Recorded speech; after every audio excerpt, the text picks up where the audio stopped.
తదుపరి రాశి మకర రాశి. ఈ రాశి వారికి గ్రహస్థితులు చూసినట్టయితే కనుక గోచార రీత్యా శని ప్రభావము ప్రధానంగా కర్మస్థానంలో ఉండబోతోంది. ఆర్థిక వ్యవస్థ మీద, బాధ్యతల మీద ఎక్కువగా ప్రభావాన్ని కనబడుతోంది.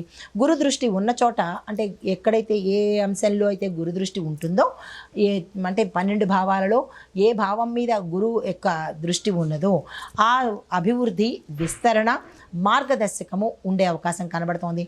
కుజ ప్రభావము నిర్ణయ శక్తి మీద, అంటే మంచి నిర్ణయాలు తీసుకునే శక్తి మీద కనబడుతోంది. తొందరపాటు నిర్ణయాలు తీసుకోవడం కూడా ప్రమాదము. ఈ విషయంలో జాగ్రత్తలు తీసుకోండి. రాహు కేతువు అక్షం సామాజికం మీద, అంటే ఇద్దరు ఒకే అక్షంలో ఉండడం మూలంగా సామాజిక రాజకీయ మార్పులకు సంకేతంగా కనబడుతోంది. అయితే దేశ రాజకీయ పరిస్థితి చూసినట్టయితే కనుక మకర రాశి వారికి శని అధీన రాశి కావడం మూలంగా ప్రభుత్వ విధానాలు, పరిపాలనలో మార్పులు, చట్ట సవరణలు ఈ యొక్క మీ జీవితం మీద ప్రత్యక్ష ప్రభావాన్ని చూపించే అవకాశం కనబడుతోంది.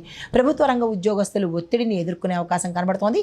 నియామకాలు ఆలస్యం అవుతాయి, కానీ మీకు వచ్చే అవకాశమే కనబడుతోంది. అది నిలిచిపోయే అవకాశం ఎక్కడా లేదు. అయితే రాజకీయ రంగంలో ఉన్నవారికి వ్యూహాత్మకమైన నిర్ణయాలు తీసుకుంటేనే కీలకంగా చెప్పడం జరిగింది. సీనియర్ నాయకత్వంలో మార్పులు, చేర్పులు జరిగేందుకు అవకాశాలు ఉన్నాయి.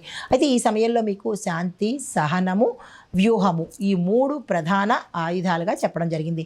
అయితే ఆర్థిక పరిస్థితి చూసినట్టయితే కనుక మకర రాశి వారు ఆర్థిక క్రమశిక్షణ అనేది ప్రప్రథమంగా చెప్పడం జరిగింది. దేశ ఆర్థిక విధానాల్లో కఠినమైన నిర్ణయాలు తీసుకునే సూచనలు కనబడుతోంది.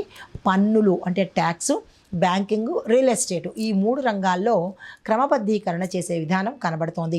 పెట్టుబడులు జాగ్రత్తగా పెట్టుకునే ప్రయత్నం చేయాలి. భూమి, స్థిరాస్తి ఈ లావాదేవీల్లో ఆలస్యం జరిగే అవకాశాలు ఎక్కువ శాతం కనబడుతున్నాయి. ఇంకా వ్యక్తిగతంగా చూసుకున్నట్టయితే, అంటే పర్సనల్గా ఈ రాశిలో ఉండేవారికి వ్యక్తిగతంగా చూస్తున్నట్టయితే కనుక సంపాదన కంటే నిల్వలే ముఖ్యం ఎక్కువగా పెట్టుకోవాలంటే మీరు ఎక్కువగా సేవింగ్స్ చేసుకునే ప్రయత్నం చేసుకోవాలి. అప్పులు తీసుకోవడం అనేది తగ్గించుకోవాలి. దీర్ఘకాలిక పెట్టుబడులు చేసినట్టయితే లాభాలు వచ్చే అవకాశం ఉంది. రక్షణ, సైనిక ఈ విభాగం చూసినట్టయితే కనుక దేశ రక్షణ రంగంలో సాంకేతికంగా, అంటే టెక్నికల్గా కొద్దిగా అభివృద్ధి జరిగే అవకాశం కనబడుతోంది. సరిహద్దు ప్రాంతాలలో ఉద్రిక్తలు తాత్కాలికంగా ఉంటాయి తప్ప పెద్ద శాశ్వతమైనవి కావు. శని ప్రభావం వల్ల క్రమశిక్షణ బలోపేతం అయ్యే అవకాశం కనబడుతోంది. రక్షణ ఉద్యోగంలో అవకాశాలు వస్తాయి. ఆ అవకాశాలు కూడా క్రమంగా పెరిగే అవకాశం కనబడుతోంది. వ్యవసాయం ప్రకృతి పరంగా చూసుకున్నట్టయితే కనుక వర్షపాతం సగటు స్థాయిలో ఉండబోతోంది. పంటలు ఆలస్యమైన ఫలితాన్ని ఇస్తాయి. వ్యవసాయ రంగంలో ప్రభుత్వ సహాయ సహకారాలు, పునర్విమర్శన, మళ్ళీ మార్పులు, చేర్పులు చేయవలసిన పరిస్థితి ఏర్పడుతోంది. ఉద్యోగ వ్యాపారం చూసుకున్నట్టయితే కనుక ప్రమోషన్ ఆలస్యమైనప్పటికీ కూడా అది చివరిలో జరిగే అవకాశం కనబడుతోంది. వ్యాపార విస్తరణ కంటే వ్యాపార స్థిరంగా పెట్టుకోవడమే ముఖ్యమైనదిగా చెప్పడం జరిగింది.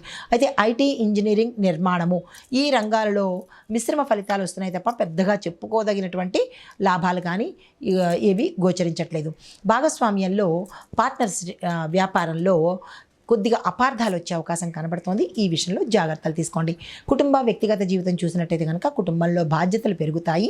తల్లిదండ్రుల ఆరోగ్యం మీద జాగ్రత్త పెట్టే ప్రయత్నం చేయండి. దాంపత్య జీవితంలో మాటల మీద నియంత్రణ పెట్టుకున్నట్టయితే మంచి జరిగే అవకాశం ఉంది. సంతాన విషయంలో గర్వపడే సంఘటనలు చోటు చేసుకుంటాయి. ఆరోగ్యపరంగా చూసుకున్నట్టయితే కనుక మోకాళ్ళు, ఎముకలు, నరాలు ఈ అంశాలలో జాగ్రత్తలు తీసుకోండి. అధిక ఒత్తిడి వల్ల నిద్రలేమితనాన్ని పొందవలసిన పరిస్థితి ఏర్పడుతోంది. యోగా, ప్రాణాయామం, జపము ఇవి చేసినట్టయితే మేలు కలిగే అవకాశం ఉంది. ఆధ్యాత్మికంగా చూసినట్టయితే కనుక శనివారాల్లో తిలాభిషేకం చేసుకోండి. ఎన్ని శనివారాలు వస్తాయో అన్ని శనివారాలు శని భగవానుడికి తెల్లలతో, నల్ల నువ్వులతో అభిషేకం చేయించుకోండి. ఓం శం శనేశ్వరాయ నమః అనే మంత్రాన్ని సాధ్యమైనన్ని సార్లు జపించుకుంటూనే ఉండండి. నల్ల నువ్వులను దానంగా ఇవ్వడము, వృద్ధులకు సేవ చేసినట్టయితే కనుక మంచి జరిగే అవకాశాలు ఉన్నాయి. ఇవి ఈ రాశిలో ఉండేవారికి చెప్పదగినటువంటి గోచారరీత్యా ఫలితాలు, పరిహారాలు, సూచనలు. నమస్తే.